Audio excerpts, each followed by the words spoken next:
We are controlling transmission. We are controlling transmission.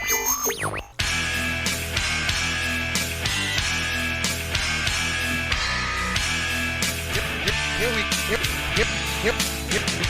go.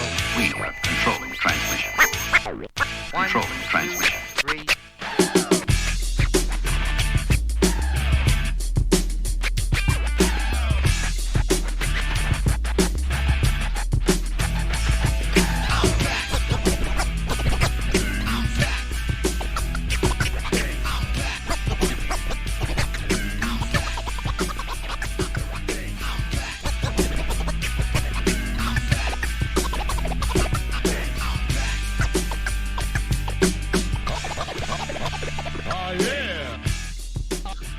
All right. What's up, everybody? James Sweezy here, live with Brian Kendrick and Steezo.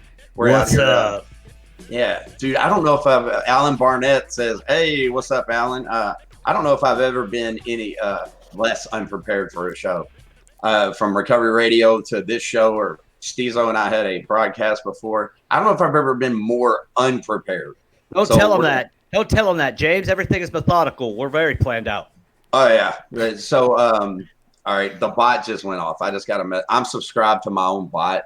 So the bot just went off in my phone. I sent it a few minutes ago. So maybe we'll see some people rolling it. Is that an ego thing, James, when you subscribe to your own bot? No, it's actually anxiety. I just want to make sure it works. I just want to make sure it works. You always got to double check yourself. Yeah. Do you ever talk to your own bot?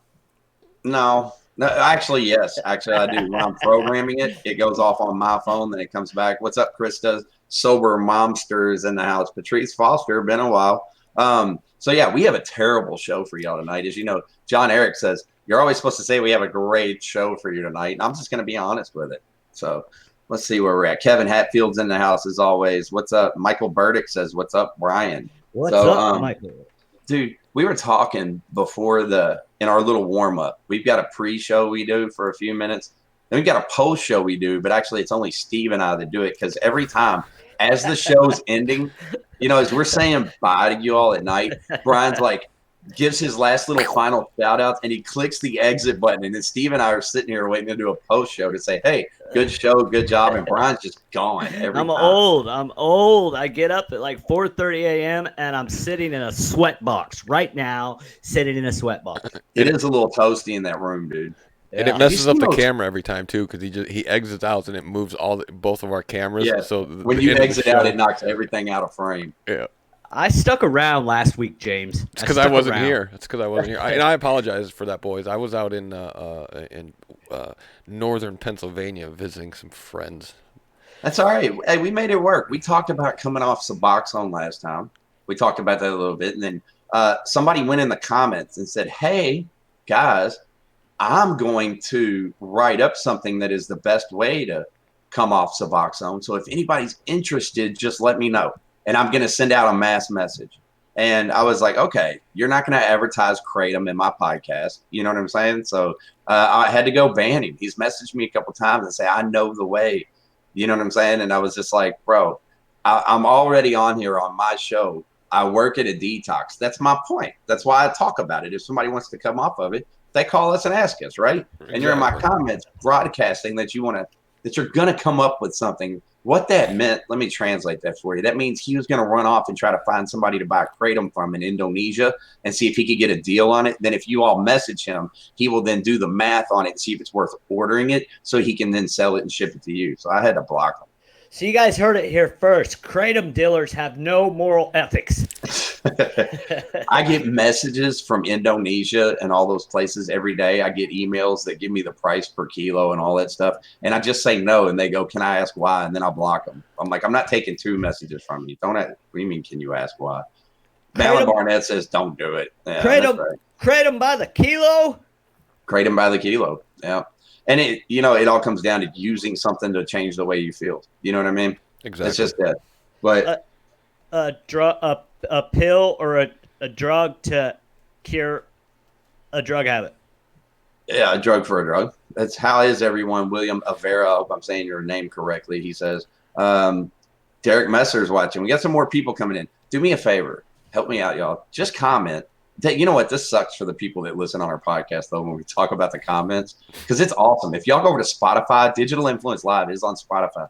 You can listen to it. You can listen to past episodes, all of them. You can listen to 15-minute short runs, like short episodes, or you can listen to the whole thing while you're at work or whatever. It is a different vibe listening. And I notice it when I listen to it. I'm like, man, stop talking to the people in the comments. Then you come on and do the show, though, and you're like, I can't not talk to the people in the comments. Yeah. So for everybody listening. Well, there's pros and cons because you miss out. We're all some really attractive. You miss out on the magic of the image when you listen, but then you get hypnotized by the musical melody of our voices. Brad said, "You guys are killing his dreams." Talking about the guy that was setting everybody up.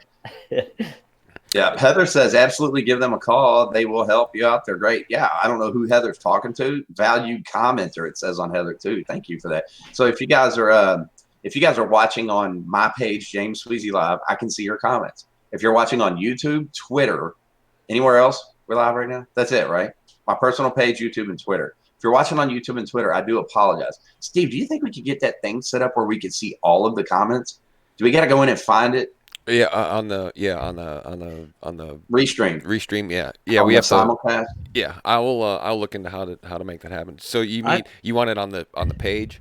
On the broadcast? Yeah, so they can see it, and maybe so I can see it. You know what I mean? I don't know if there's a way to put it up somewhere where I can see it, or any of them, so we can just read. You'll be able to see them in like full size on your screen, so you can tell if someone's commenting on YouTube or on Periscope, whatever. Yes.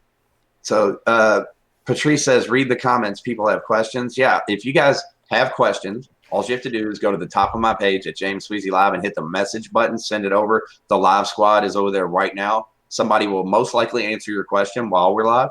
If not, we'll catch it. So, and you can, of course, I thought this was digital live. I'm not sure what Samantha's saying.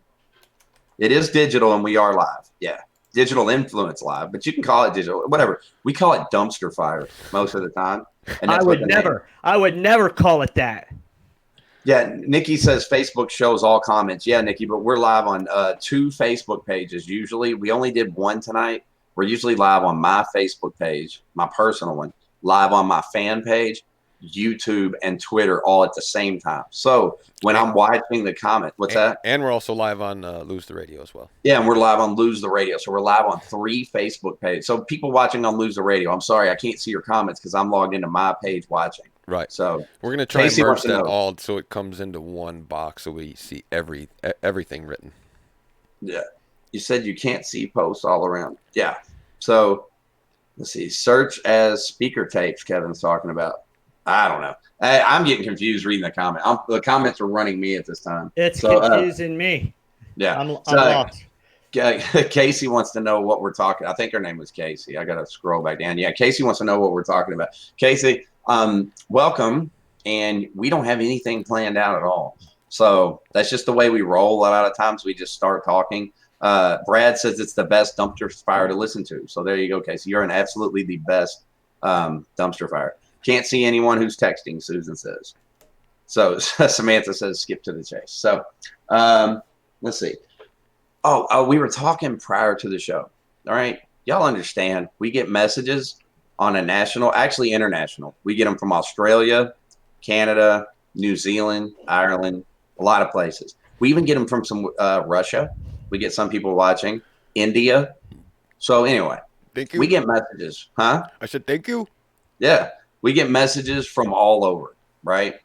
So I'm going through my inbox and today, and there's a person that keeps, well, actually this happens all the time. It's not just this one person that messages me and says, so who have you helped for free today? And I almost responded and cussed them out. You know what I'm saying? Like I wanted to. I didn't almost. I just wanted to. Like, who are you to ask me who I've helped for free today? And then what kind of a person would I be to tell you about it? Think about that. Do you all do that, Brian? Does people do that to you? Yeah, I've been actually here lately. I've been getting a lot more hateful, slandering comments. I don't even respond. I just block. The other day, my wife and me did a live, and we're talking about Christianity and faith, and there was like 3 different guys just just going hardcore, like saying the most perverse things you could possibly think of. And that sparked some anger in me. I'm like, but I just blocked him and moved on with my life. It's all over the place. I think it took me maybe 20 minutes with that one to get over it. But well, my thing are the ones that reach out from wherever, right? And they feel it necessary to question us. yeah, Like, who have you helped for free today is the one I got. I've gotten that multiple times. So who have you helped for free? I'm like, dude, do you want me to post a picture of it and break their anonymity? Am I supposed to show you or what? I don't know. Y'all get what I'm saying though? It's like people get upset if you use Facebook or the social media as a highlight reel. And what I mean by that is, hey, having an awesome day. Check out this picture of my kids, whatever. They say Facebook's your highlight reel. Okay. So do you want me to pump negativity? Do you want me to let you know when Elena and I are in a knockdown drag out, like cussing and mad over something, or my kids are acting a fool? Brian says yes. Yes, you want to know that? That would be awesome. Okay, I'll go live next time. So, but let's see. Okay, but I think people look at Facebook and sometimes they think that, well, this is it's a platform for everybody to have a reality television show. And I suppose you could see it that way, and some people do see it that way. Some people use it that way. For me, it's just entertainment to keep in touch with friends that I went to school with, and yes, I do a podcast, but it's a podcast page. So if you land on that page because you're looking for podcasts, well, you were supposed to be there, Right. But on your personal page, you're not gonna, like you said, you're not gonna post knockdown dragouts or audio recordings of you and Elena screaming at each other, or you burnt the biscuits or whatever. Nobody wants to hear the kids screaming. Nobody wants to hear the kids crying. But you understand, then there's the other side of it, right?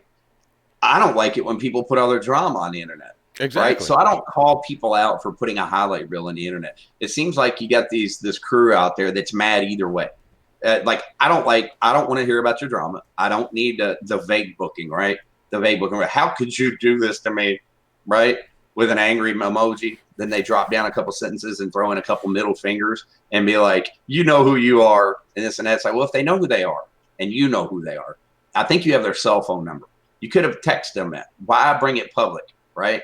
So I don't do all the negativity. What's up, Matt Bradley from Deadliest Catches in the comments right now? Hello, Matthew. Yeah, Matt's here. We gotta have Matt on. Just got off the phone with him. Yeah, I did too. He called and I called him, or I think I texted him while you were on the phone with him. But anyway, so there's like this highlight reel or all negative. I don't mind it. I get it. People have a bad day or whatever. I just don't want that stuff on my timeline. So then we got these folks reaching out asking us, who have you helped for free? And I have to always question, like, misery loves company, Alan says. Absolutely. That's what it is. But it says, who have you helped for free today? And I deleted the message instant. And I was like, dude, I didn't get sober and turn my life around and do all this stuff to answer to you. That's number one, right? Like, I don't answer to you. And then, like, do you remember, Brian? I don't know if you were working with us at the time, but one of these other guys that started a page out here or whatever, he actually had someone take a picture of him helping an old lady on a bus. You know what I mean? He was helping her on a bus and handing her groceries, and he had someone else take a picture. Then he posted it to his own page and said, you always got to do the right thing or something like that. And then he got overly attacked for that, which I believe he should. But what would we be running if we were showing pictures of other people and saying, hey, look, here's this person I helped today, and then show an invoice that says $0 charged or something at the bottom, I guess? Like, put a side by side. There's me helping them. Here's the invoice for $0. I don't know. And then then you'd be flamed for being a braggart. You're like, why are you bragging on yourself? That's what you're supposed to do. Blah blah blah. So yeah, it's there's no escaping the two sides of it. Yeah, I got an alternate universe that I live in. Like, if somebody's posting that negativity and that drama, first of all, if they're vague, it freaks me out because I'm always thinking it's me. But I got the right to block them. I could block anybody that's doing stuff that I don't want to see. And everybody that's complaining about my ads or what I'm doing, they have that right. I don't think that they want to do that. I think they probably scroll all day looking for stuff to debate, looking for stuff to attack, looking for stuff to lash out on. Because in the end, and I'm sorry that this sounds so harsh, they have no life. Well, you know what I noticed too. Anytime somebody's lashing out like that, calling another person out online, talking trash about them, whatever, what they're really doing is diverting attention away from one of their own personal insecurities, right? Yeah.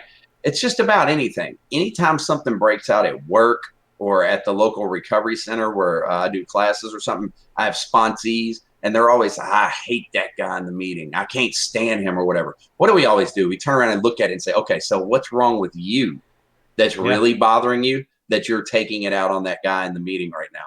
That person that's just not at your level. What's wrong? What's the biggest thing we say? What's your role in it? Right? Yeah, absolutely. And my first instinct, and I used to do this all the time, is defend myself or attack, because I'm good with words. I got the gift of gab. I could do my part in an argument, but I don't do that anymore. And I say to myself in my head, I have ceased fighting with everything and everyone. I don't have to defend myself. Block. Mona Bird says they're wanting an attaboy, good job, whatever. I mean, who doesn't like to hear that? Don't get me wrong, but I try to find a balance where if you follow me, if you read my blogs or anything like that, I will tell people straight up, been restless, irritable, discontent for the past 3 days. I haven't felt well, this and that, yada, yada, whatever. Right. But if you continue to read, I'm always out of it by the time I'm talking about it. And I always add in there, here's what I did to make it better. Right. So there's a solution in there. It's not just outward complaining. You know what I mean? Mm-hmm. And I don't know. I just find ourselves doing this dance where we use social media to do our jobs. We use social media to document our lives. Right. And then, like you said, Brian, we're getting attacked in the comments, attacked by other people. I learned to turn that off. But then there was this like subtle reverse attack or something where I was asked, who have you helped today for free? You know what I mean? And it's like, you're almost questioning me. I don't know what the guy was getting at, but whatever. Let's see. Samantha said, preach. Got to go to the Seahawks. Have fun, man. He's going out to a Seahawks game tonight. So speaking of John Eric, y'all know I love John Eric, right? The social media guy. Yep.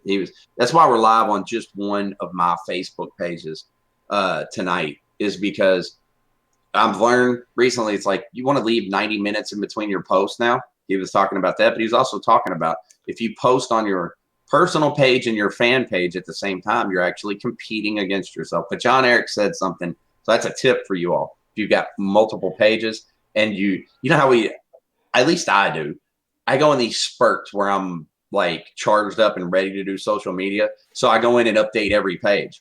Personal, fan page, YouTube, Twitter, Instagram. I update them all at the same time. Then maybe a couple hours later, I'll do it again. And then when I fall off, I fall completely off, right? Like I said, I'm actually competing against myself when I do that, because you're posting to your personal page and posting to your business or fan page at the same time. Your audiences are co-mingled. Then the algorithm is trying to decide which of those two posts you actually intended to show to those people. So you're fighting against yourself and actually dropping your own engagement. But he said something, I want to get your all's opinion on this. And then Steve's got something about flat earth we're going to bring up here in a little bit. You guys, I can't wait to see what the comments say. But let me tell y'all first, my book is coming. I'm holding and there's a reason I bring the book up. I'm holding 4 chapters of it right here in my hand. And I was just telling Brian a minute ago, I added I don't know if y'all can see those little lines at the bottom, those little lines right there. I went into the workbook category. So as I'm telling my story and talking about what I went through or whatever, I've left space in the book for you to write down some of your story or some of your experience. And then hopefully by the end of the book, my story and my experience and yours will co-mingle a little bit, and you'll realize how alike we are. And by the time you get to the end of it, or maybe a family member of an addict will read it and write about that addict's story, their son or their daughter, whatever it is, mother, father. They'll fill in these blanks. So it's like workbook style, some of it, but I'm hoping they'll fill in these blanks, and then the parent or whoever will realize that I'm just like their son or daughter. Maybe they realize that their son or daughter can get where I am now too. That's kind of the purpose of the workbook style. So I'm working on it though, y'all. But the reason I bring it up, I want to see what y'all think about this. John Eric said he would never pay a ghostwriter. Never. He said because it's unauthentic. I want to see what y'all, because look, I'm all the way open about it, y'all. I cannot put 5 sentences together on a piece of paper, right? When this book is complete, I will have written more. Actually, it is complete. I'm just editing. But as of today, like right now, I got it in my hand. I've written more books than I've read. So, you know, I'm not a writer. I don't know what y'all think. Not authentic. Who cares? I think that 90% of the books out there that you read, if you are not a literary buff, if you're not an English major, that I would hire a ghostwriter. I think that was that's just John Eric is. I don't know. We'll have to see when he writes his book, won't we? He said he's not doing one right now because he doesn't have time, and I can get with that. I love John Eric. Don't get me wrong, but he was saying that it didn't seem authentic to him, and then I was thinking myself, I had to sit there and it kind of put me in check because I liked him. I mean, I love John Eric, right? And I was looking at it and I was like, what is more non-authentic? Look, I'm not the best writer, admitted. Okay. So I sat down and I did do this. I sat down with this big pad of paper that I keep here. Everybody knows I keep my pad nearby. And I started writing. And, I start off the first sentence of the book and go, I was laying there sweating, my heart pumping, and I need some life jackets, right? Like my ADD took over and I started to talk about opening up into dope sickness. And on the same paragraph, I was talking about a trip to Walmart all at the same time. And I was like, this is not working. There's no way I'll make it through all these words. You know what I'm saying? 40,000 words or something like that, and put it together cohesive and deliver a message. Let me ask you this. Well, I'm just saying, I thought it was authentic of me to let somebody that can put it in a form where you could read it and comprehend it, and it be me, though. I thought that was authentic. What's the book about, James? Me. Your life? Yeah. That's pretty freaking authentic. They don't get more authentic than that. It's your life. Jim Lee said I would, too. And Alan Barnett, yes, it is my truth. It's 100% in my words. So let me explain to you all how this works. They call me. Well, it's over. The book's written. All right. Thanks, Patrice. Have a good night. They call me once a week. And for an hour, I talk. Right. And then the next week they call and say, okay, we left off here. And they read like a whole, or they give me like 2 minutes. The last 2 minutes, what I said, they play it or repeat it to me. And I go, oh, yeah, this is where I was at. And then I just let it flow after that and gave examples. There's a lot of stuff that gets skipped over that can go in another book or whatever. But the book is about me being convicted of a felony at 20 years old over a marijuana charge, a felony which I still have now, 22 years later. And actually, I don't care. I've said it on the internet before, but there's a twist in the book where now the felony expungement bill passed in Kentucky that has my felony on it. So by the time the book's released, I actually won't be a felon no more, but I'm still going to call it felon. So that was just a small twist that was in there. Wow. Pretty cool though, right? Well, so you won't be adding that to the end of it, that you got expunged? Yeah. Oh, it'll be in there. Okay. Yeah. Okay. It will, but I just don't care to say it now because it's a small part of the book. Like that's not the big twist in the book. Like I'm giving anything away. Well, no, you know what I mean? I just think it's important that it's in there because, that's another thing that you were fighting for as well is for certain expungements to come off your record if you've, that's right. If you've straightened up your act and whatever you've. Right. I'm a member of ACLU Smart Justice, right, which people find weird because I'm a conservative. And I'm a member of an ACLU group or whatever, but I'm very much a Ben Shapiro kind of guy, whereas like I try to find common space with people. So there's a lot of far left leaners in my group. There's me and maybe one other right leaning in the group, but we've all come together on common ground. Right. And one of the things we worked on last year was the voting rights bill. There's 300,000 people in Kentucky that are not allowed to vote. And then the felony expungement bill for Class D felonies, though. Like whenever you get up into the C's and B's and all that, you get into some pretty serious stuff. Right. But Class D, felony expungement passed a few years back, but my felony was not on there. They would not allow any trafficking offenses at all in that expungement bill. This time, we got another bill passed that added Class D trafficking, nonviolent stuff, marijuana trafficking. When you say trafficking, do you mean excessive speeding? Yes, exactly. I had too many speeding tickets and they gave me a felony. But somebody said, how much does Kentucky charge? It's $250 is the fee, but then you have to pay your lawyer to go to the hearing with you and things like that. So that's what it is. Scott says ignorance is bliss. I'm not sure what he's commenting on there, but what's up, Scott? I'll give you. And then Samantha says, write the way you speak. That's 100% the way it is. All this is. That's an important thing to remind or to let y'all know about using a ghostwriter or whatever. I picked them very specifically after reading another book from them, and I got to make sure that it's in my voice. So they take my exact words and they make it make sense without run-on sentences and ADD jumping all over the place. Right. They take my words and put it on paper. Then I go back and say, well, what I meant to say here was X, Y, Z. Yeah. And I make all those edits. And then I send it back. So the final approval is all in my words, all of that. Yeah, and just to clear something up for our listeners, because this really it confused me at first. Like, he knows the person; it's not a real ghost. That's true. It's not a real ghost. And then, but yeah. So anyway, I don't know. I wanted to be upfront about it. There's not an actual ghost right in the book. Yeah. That would be awesome. Yeah, and here's an example, James. Like the stuff that we're coming up, the ideas for what we're doing tomorrow. And Marty reached out and he said, I need you to come up with some ideas. And I sent him some short ones. He said, make them more written out, and I want you to type them out and stuff. So I had Samantha sit next to me on the laptop, and she spell checked and put in, because I'm not, my stuff isn't grammatically correct, but she put in some Samantha input. was your ghostwriter. Yeah, exactly. Does it not mean it's authentic? The ideas and the concept came out of my mind, and my mind is authentic. Trust me. Trust me. I do want to talk about that because there's some people that are from Louisville or very close. Alan Barnett's in here right now. PJ's in here right now. I do want to talk about what's going on this week over the next couple of days. So tomorrow, we got some hotel rooms down at the Omni in downtown Louisville. They got a pool that's like halfway. I don't know. It's on top of the building. It's beautiful out there. So at the Omni in downtown Louisville, Brian and Marty are coming in tomorrow.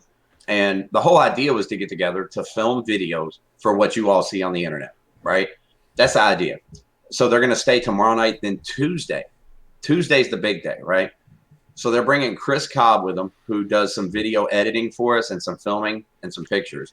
I brought in another professional photographer, a drone pilot that has one of those real fancy drones that has like a 4-mile range on it. And then also a cameraman and editor from the Discovery Channel. He works with the Discovery Channel. So we've got this crew of 4 people doing audio, video, drones, and photography. And we're going to go to 4 separate locations in downtown Louisville on Tuesday, maybe more. And the whole idea was, we've done this a million times, right? We get in the car, we drive over to the waterfront. Then we have topics, and somebody films us. And we talk about said topics, and then later on they get edited, and you all find them on the 20th is Alan's birthday. Happy birthday, brother. We'll be in downtown Louisville.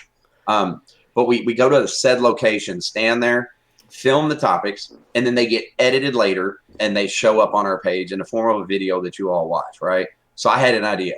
This show is called Digital Influence Live because we own a company called Digital Influence LLC. And it's been a dream of mine to try to figure this out. And I think we got it, maybe. So here's the plan. While we meet up on Tuesday morning at 9:30 in the morning in our hotel room with these 4 cameramen and 4 locations with topics to go film, I brought on the Discovery Channel guy because he's actually going to mic us up and film the entire thing reality show style. So from the hotel rooms, walking out of the hotel, riding in the cars, everything, going to lunch, all of that, right? And he tells me he can turn a lot of content out of that. So what we're actually going to do is make a 30 to 45 minute reality show episodes, right? And I'm thinking release 1 a month. And to bring digital influence to live and make it a reality, here's what I figured. If I can get 4 episodes out of this one day, or even 3 episodes out of one day in downtown Louisville that we're going to release, and we'll put a budget behind it, we'll pump them up. I'll notify people in the bot when the next episode's coming. If I can get 3 episodes out of this Tuesday, then we're going to do it again in 3 months. and we'll get all of our video content for our business, for our pages, the stuff y'all are used to saying, but I'll get 3 more episodes out of them in 3 months. And we'll do this quarterly, every 3 months, with a minimum of 3 episodes per filming day. That should give us an actual reality show that comes out a new episode once a month. So I hope y'all will follow along and watch, because here's the thing. You all will see the content that we make, the video content about 12-step work, about whatever, coming off of whatever drugs we were on or whatever we do to better ourselves. You'll see those on the page, right? But what about the behind the scenes? The drone flying around, all of us scrambling to get in cars, everybody's ADD, not knowing what's going on, stumbling over each other. Marty and Brian and I have this knack for getting mad at each other. You know what I'm saying? We do, where we're all looking at each other crazy. And I'm mad right now. I'm mad right now. This is the first I even heard about it. I'm not even going to be able to sleep tonight. We're going to have drones, and Discovery Channel's going to be there, and you didn't even tell me about it. No, the Discovery Channel's not going to be there. A guy that works with the Discovery Channel is going to be there. He's made videos. So here's my plan. And I hope y'all follow along and watch as we do this, because my plan is that the drone pilot is actually a video editor. Chris Cobb's a video editor, and the Discovery Channel guy is a video editor. So I'm hoping to get material from all 3 of them, where we have plenty to pump out to you all, well edited with music, all that type of stuff.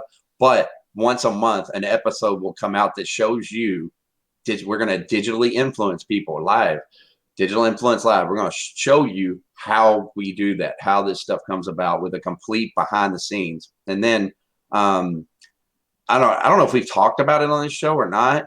But Alan says, I want to see it live. We'll be live while we're doing it. We can actually go live from the drone if y'all missed that before. We went live from the drone. So you can see from a bird's eye view out of the drone, but you can hear us talking. So that's pretty cool. James. James, yeah. I'm probably going to need to borrow a shirt. You did last time. I still got a couple over here that you can have. Going on the Discovery Channel, and I don't even have nothing nice to wear. I'm not even going to sleep tonight now, James. Brian, you keep saying that. People are actually going to go out and tell everybody that we're going to be on the Discovery Channel now. And that's not the case. That's not it. Oh, but what I'm hoping is this, y'all. You know, I sit in my basement over here. For the past few years, I have not been a very social person or anything like that, working on building this brand, this company. So here's the thought, right? Gary Vaynerchuk did a video the other night, and he was talking about VaynerMedia, right? His big media company. Y'all know his clients are like Budweiser, Toyota, right? Like he's got some Starbucks. He's got some big names that he produces digital content for, right? Yes. And manages their social media.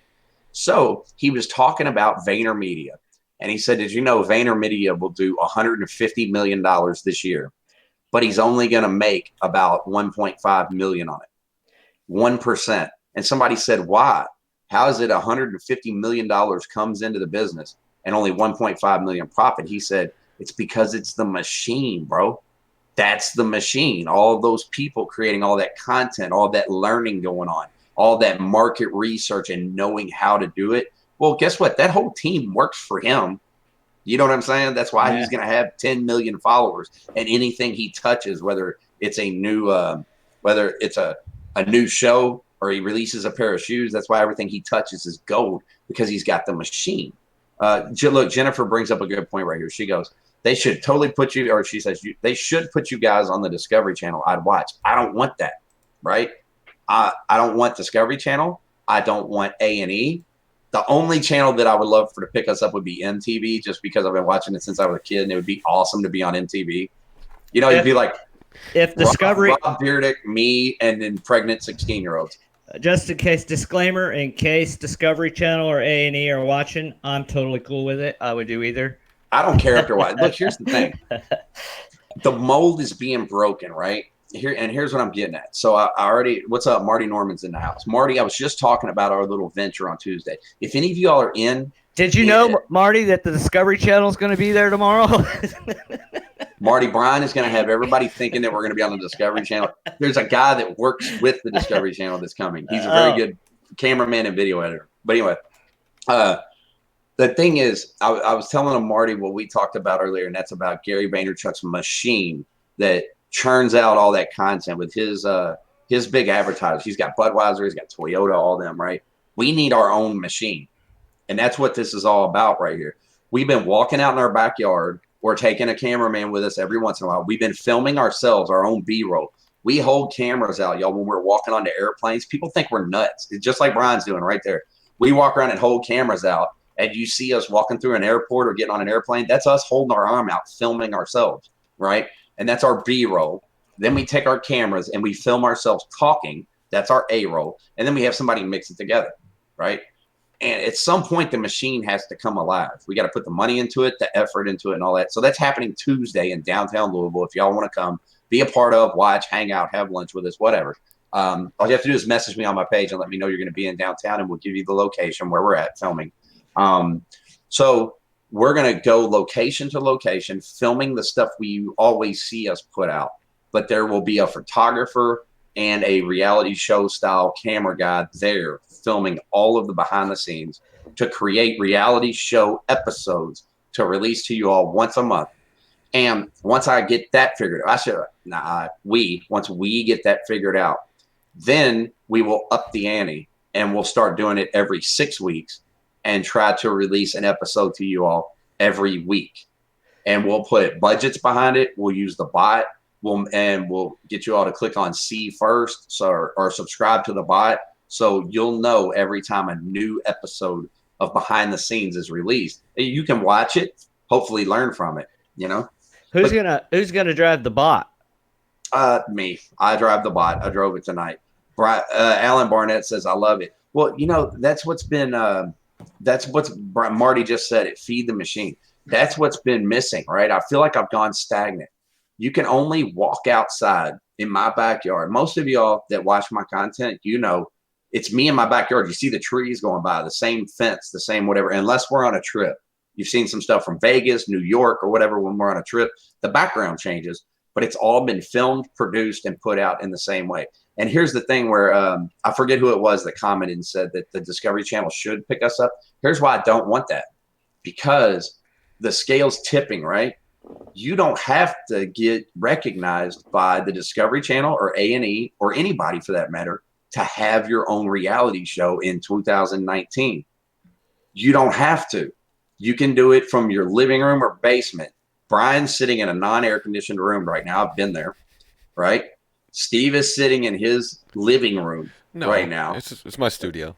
Or his studio. Okay. Third bedroom. Well, I've never been in your house. So I always thought that was your living room. It's because there's armed guards and you got to go through some kind of tunnel to get to Steve's house. I guess because his wife walks by in the background, and I thought that was her passing through the living room from time to time for the past couple of years. That's going to the fridge. There's a fridge in here. It's a real studio. Yeah, but y'all understand that the whole point of this is that the scales are tipping, things are changing, and I want to be part of that change. I want to do my part to put it out there. But I just want to participate in it. I want to participate in the revolution where it's like, dude, you don't have to get discovered in LA or New York or be some model. And you don't have to have this long acting career to wind up on a reality show or something. You can make your own using your phones. And most of the software that we're using right now is free to us. Yeah. Except for the simulcast software. The Appear is free. Yep. OBS is free. Yep. All this software. Now our microphones and things like that, obviously. And then, of course, you can go live on Facebook anytime you want. So my whole thing was I want to put out a reality show, and I don't want the help of a major network, at least to get it started. It's better to create your own. You have full power to do what you want then. Yeah. Yeah. We can release. I fantasize at night about us having our own studio with a green screen that we can go and create in person and not, with air conditioning. Yeah, that's like a dream of mine. Well, it's coming because I tell you, we're going to make that happen because here's the thing. One other point I was going to talk about was most people don't know this. I guess most people know that we're building, we've got Chapel Hill Medical Detox down in West Palm, right? Now we're building RAC location 1 is under construction in Mount Washington, Kentucky, about 20 minutes from my house right now. There's bulldozers out there. It's beautiful. I posted pictures of it earlier, the job site, if you haven't seen it. Most people don't know this, though. Brian and Marty and I met up in Indianapolis the other day with a friend, with Justin, another partner of ours, and we got a 7,000 square foot facility. The paperwork will be finalized. I think it's already done, actually. Yeah, the paperwork's done. Marty's meeting them tomorrow to go over all the changes, the painting, the flooring, you name it. So RAC location 2 is underway simultaneously with location 1. Did not see that coming, but that's what we've done. So if we want this reality show based around our personal lives and our jobs, right? And we got Indianapolis and Kentucky and West Palm. I think we're going to be moving enough back and forth between the two of them and going to West Palm enough that it will justify putting cameras in our cars. You know, the Dog the Bounty Hunter cameras? Yeah, the GoPros. You know what I'm talking about? Yeah, where they put them on your dash and all that, and you're mic'd up the whole time, and you bounce around. And then Alan says, sounds good, or whatever. You know, Alan's, I saw Alan the other day at a place that I go visit a lot of these places where where fans work, stuff like that. Now, if we film that, and just anywhere you go, people that are there would have to sign a social media release. Of course, you would never show clients or anything like that if you work somewhere. But what we're doing in our personal lives, the construction, all of that, I think over the next year, we can document the building of the medical detox and residential care center and the full opening of the houses. We'll have 2 very beautiful houses up in Indianapolis and a location there, and the construction going on and all that. We're going to have enough back and forth, I think, to justify a full-blown reality show. So that's what we're doing, and it happens. First episodes start filming Tuesday. It's going to be fun. We don't even need, we're already, you know who we are? Do you know who we are? We don't need all this to we deserve a reality show just for being us. Well, I want to take it a step further real quick, Sweetie, just because, Sure. you know, okay, so anybody out there can do this. Anybody out there can do this. I mean, and for you to, for us to come on here and tell them that they can do it is awesome. But like, I just want to say, cause I do a podcast on Tuesdays and Thursdays, whatever, on LTR Network. My page has less than 1,000 followers. Okay. Tuesday we're having Mark Sargent on from the guy that did the Flat Earth documentary on Netflix. That dude's gonna be on my show. So on Tuesday. Yeah, and I'm glad you're segueing into talking about the Flat Earth thing, because I wanted to ask you about that. But Steve raises a good point, right? Let me tell you how this. I have a page with 1,000 likes, and I have a dude that did a documentary on Flat Earth. The Godfather of Flat Earth is going to be on our show. Exactly. And anybody, here's the thing: you can pull out your phone and hit the go live button right now and start broadcasting. Yep. That's it. You don't even need any of this equipment. And actually, you're going to get more engagement on your videos and posts by going vertical with your phone by yourself. You'll get more comments, likes, shares, everything, and engagement doing it that way. The way we're doing it right now is it's harder. There's less engagement, all that, but it's essential for running 3 people at the same time. So I hope y'all will follow along, watch that. As Tuesday, I think we need to go live the whole day, but go over and put my page on C first, you all. Alan, everybody, make sure you put the page on C first. And if you haven't already, make sure you subscribe to the bot. Then we're going to talk about Flat Earth after this. Go to the top of my page, click the message button, and you have to type a hashtag. Please type hashtag LIVE, hashtag live at the top of my page. If you do that, it will subscribe you to the bot, and you will get notifications when we go live Tuesday when we're talking about the whole setup and the whole crew's there. And then you'll get to see the content come out and our own in-house produced, no major networks involved, reality show coming within the next month, starting in 2019. And then we'll talk about it as we on these shows. We'll talk about it and continue to advertise it more, I guess. So tell me more about the Flat Earth guy, Brian. I'm intrigued, or I'm sorry, Steve. I'm intrigued by this because I have a dear friend of mine, Nathan, if you're watching, love you, bro. But I'm a little fuzzy on the whole Flat Earth thing. It's just weird, like I said, the documentary on Facebook, it's called Beyond the Curve, and they're talking about the curvature of the Earth. It's just you really have to watch it, and me personally, I think it's more of like this whole storm Area 51 thing. I think it just started as like a goof, and like everyone jumped on it.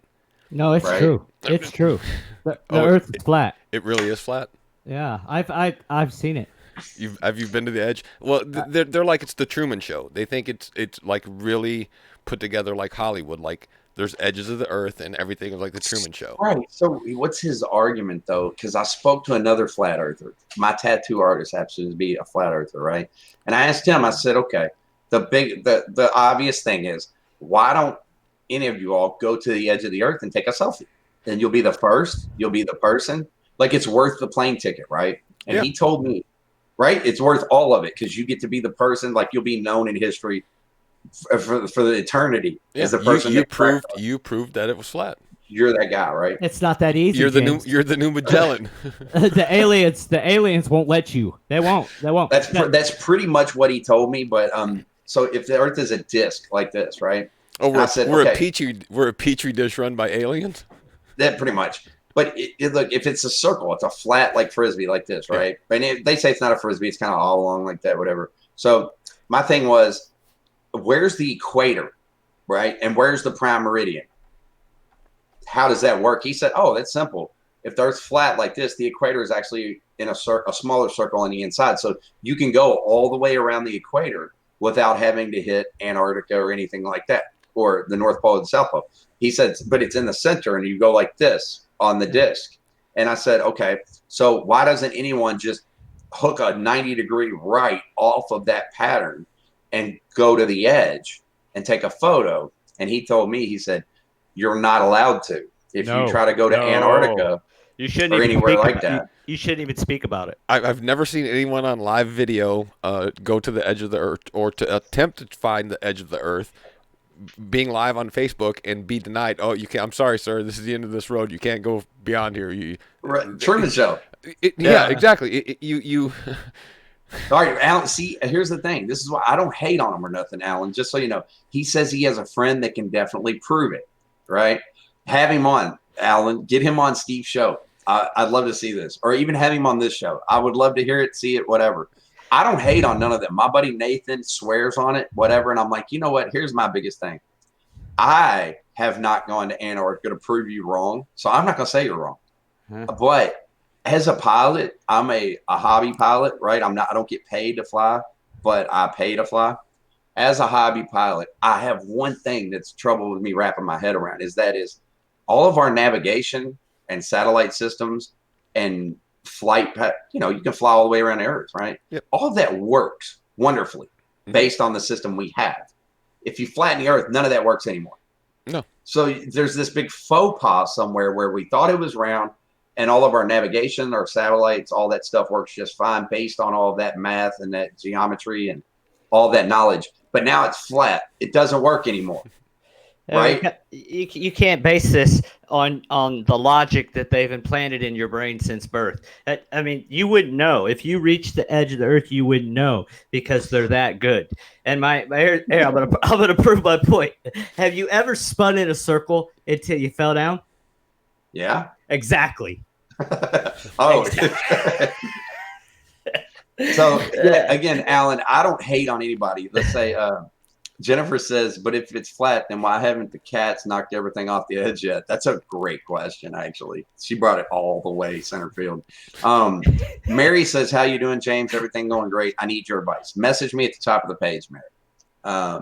But yeah, I don't know. So I would be interested to have my friend Nathan on to hear what he says about it and all that. But he says I will get him on the call next time this dude explains it and it will make you believe it. Okay. I'm not going to say he's wrong because I've never gotten a plane and gone to prove them wrong. Right. So I stay neutral based on that because I go by now. I do got one other thing that's an issue.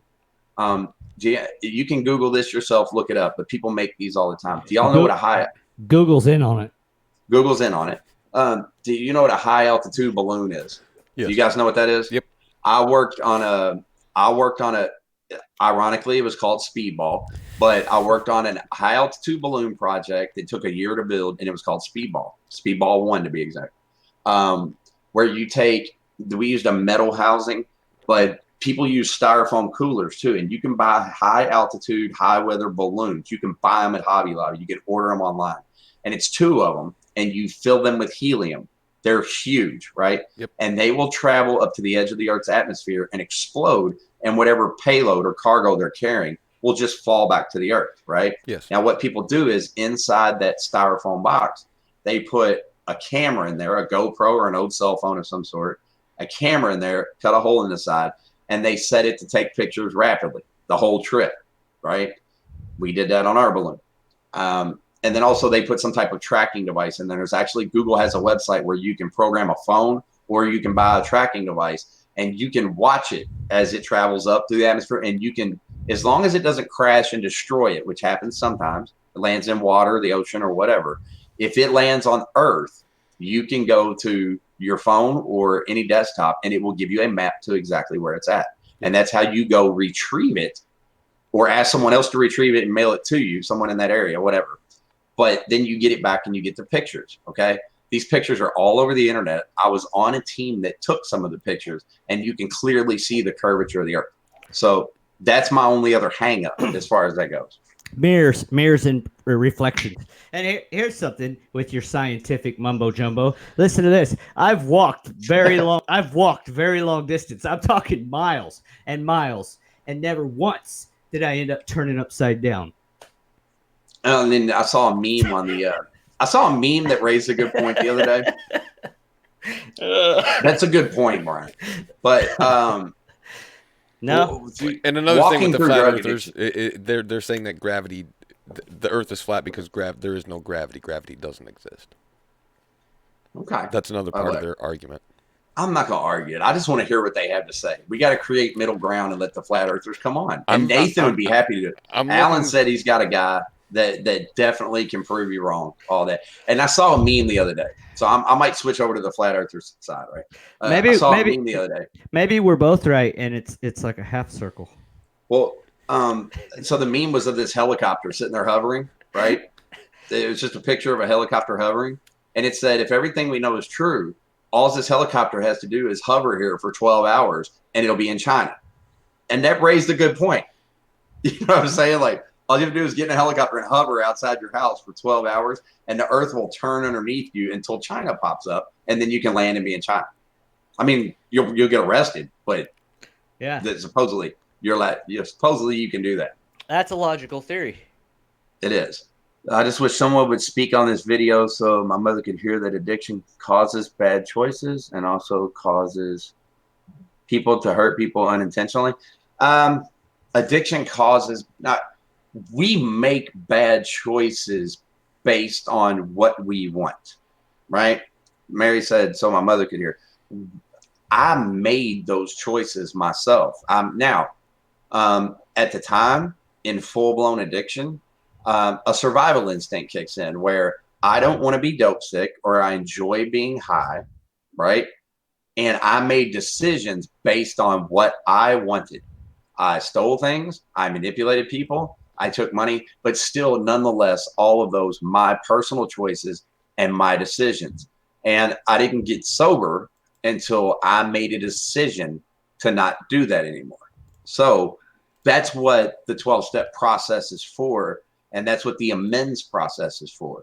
Whenever you go through a 12-step process and you clean up, you have to step 6 and 7 are about changing your behavior. A lot of people try to jump to the amends, right? They go to detox, then they want to call their family and start apologizing and fix it immediately. Doesn't work that way.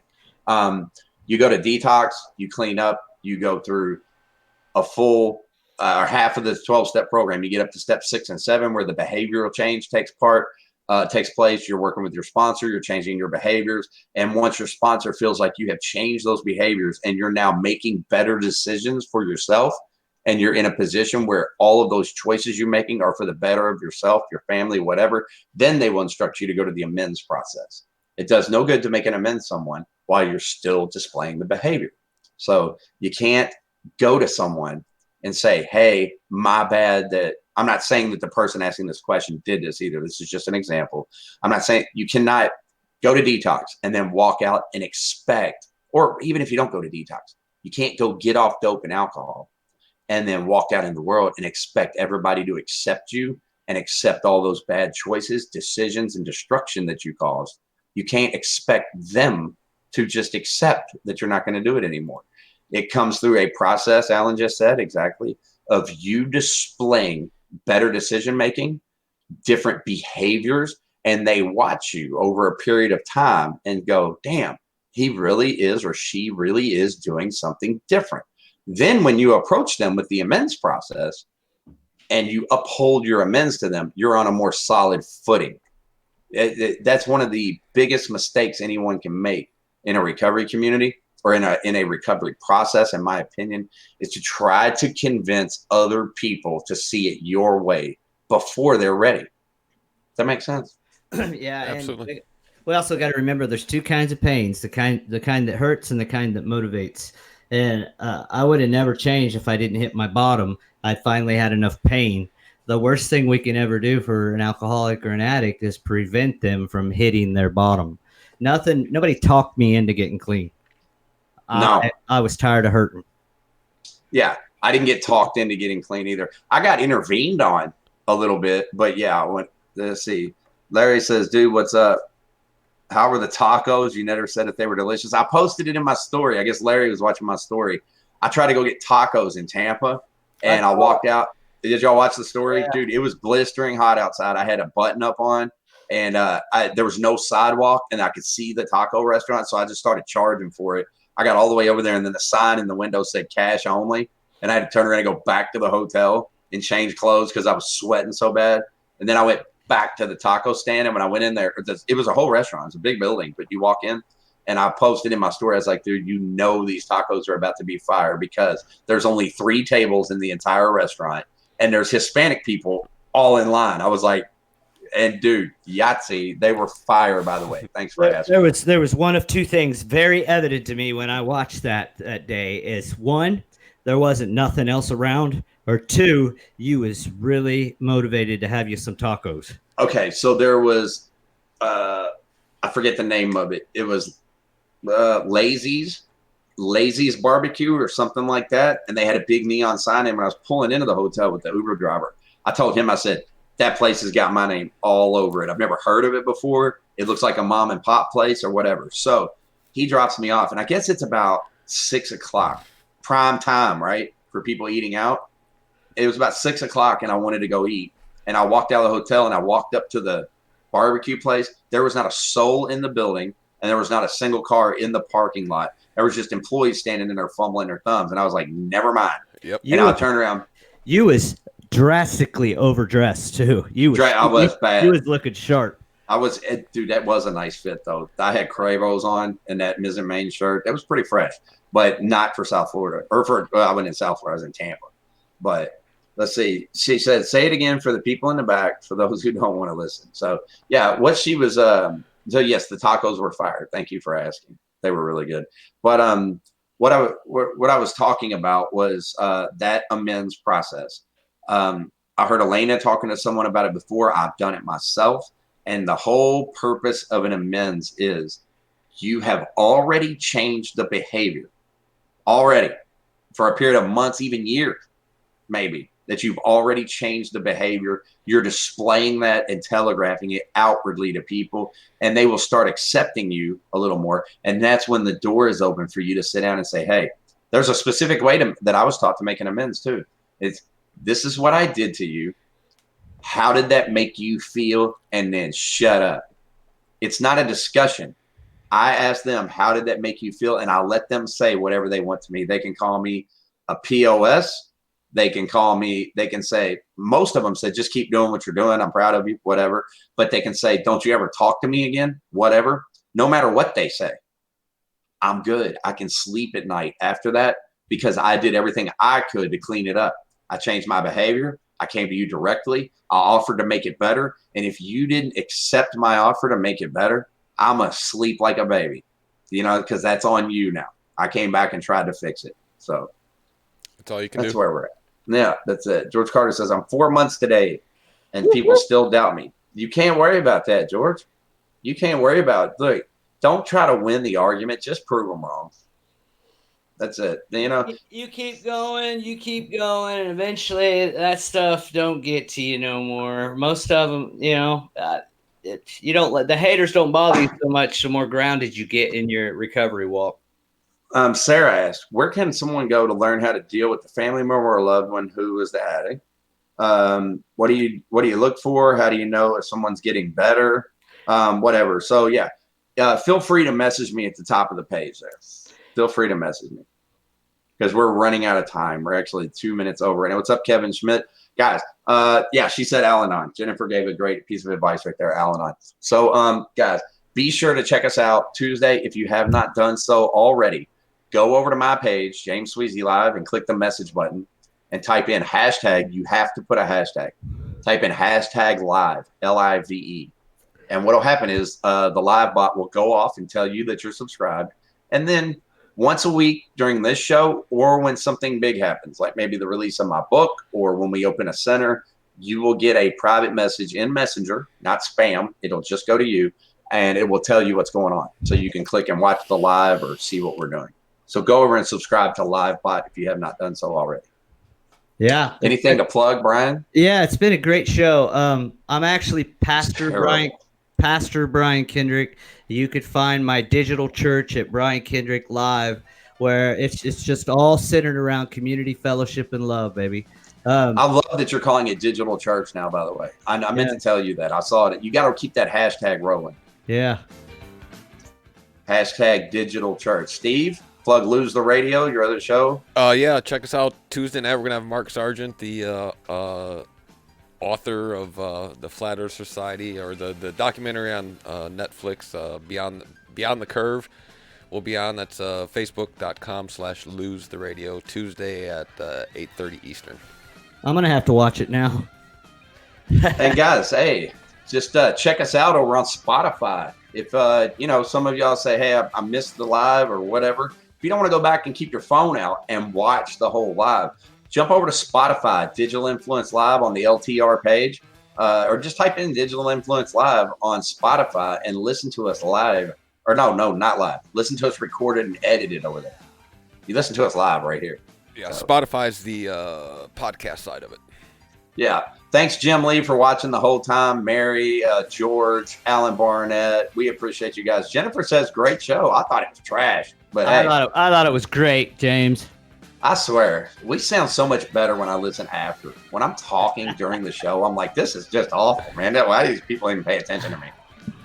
Don't beat yourself up over it, buddy. No, I'm not going to. And let's do it again next week. Let's do it again next Sunday. It was you guys, epic. Please subscribe to the bot, though. Tuesday, we will be filming our first episode of a real reality show, and you can watch live behind the scenes. I'll go live Tuesday. So nervous.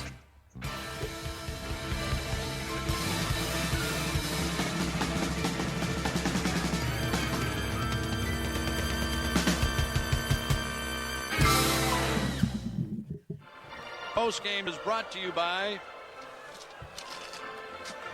Christ, I can't find it. The hell with it.